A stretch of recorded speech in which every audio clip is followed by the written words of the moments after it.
For those of you who don't know, the standard setting for the Call of Cthulhu tabletop role-playing game is 1920s America, New England in particular, where players engaged in often psychologically scarring occult investigations in a time and place similar to the source inspiration of H.P. Lovecraft's stories. The rulebooks are expressly set up for this, with some minor concessions to groups that want to play in something closer to a modern setting.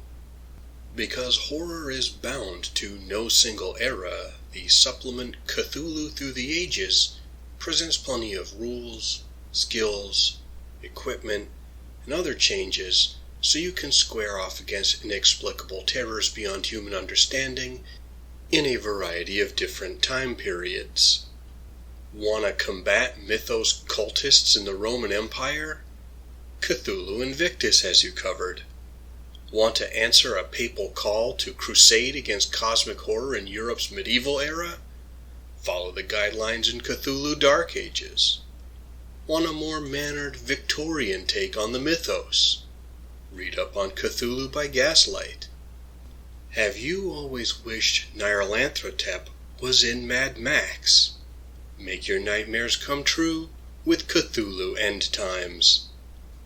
Each of these settings, and I haven't mentioned them all, includes the changes you can make to the base game to run the same mechanics in a different era, such as different backgrounds, new or changed skills, equipment more fitting for the time periods, plot hooks, and words of wisdom on how to run a Mythos adventure in these non-standard settings. For instance, the very outlook of people in the medieval period, mythic Iceland or ancient Rome, means they understand the world in a different way than people in Victorian London or on the futuristic spaceship micro-setting of the Icarus. While some sections get more information and development than others, each is presented with at least the minimum requirements to run a Call of Cthulhu adventure in a different setting. The changes to gameplay can be substantial. Obviously, many skills from the base game don't translate. There is also a greater emphasis on melee combat in several of the settings, and the presented equipment, skills, and some small changes to the general combat rules reflect this. Similarly, the investigative aspect of the game undergoes some changes, as does the general dissemination of knowledge in each era.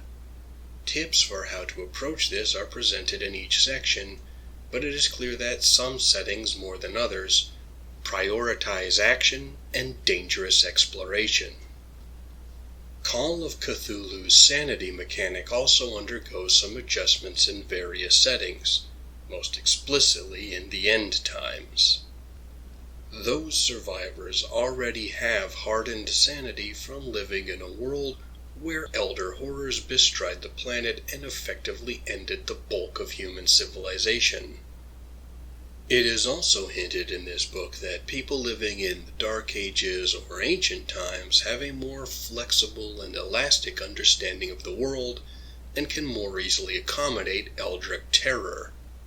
It fits into their worldview better than it does with people living in allegedly more rational eras dominated by scientific and methodical perspectives. In any event, the different settings can present a fun change of pace while still keeping with the Call of Cthulhu game.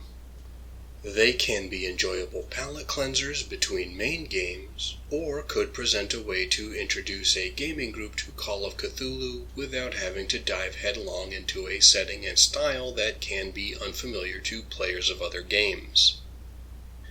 An adjusted character sheet is also provided for all the different settings, so you won't have to create or alter ones from the base game.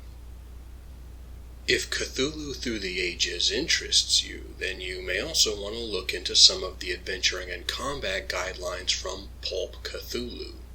If you're going to engage in two-fisted action against the Mythos, you might as well go all in, and Pulp Cthulhu has rules to help characters be more dynamic and action-oriented, as well as information on playing the game in a 1930s setting. Alternatively, you can take some of the information from here and apply it to similar occult investigation games like Vaesen, or maybe even Atlas Obscura.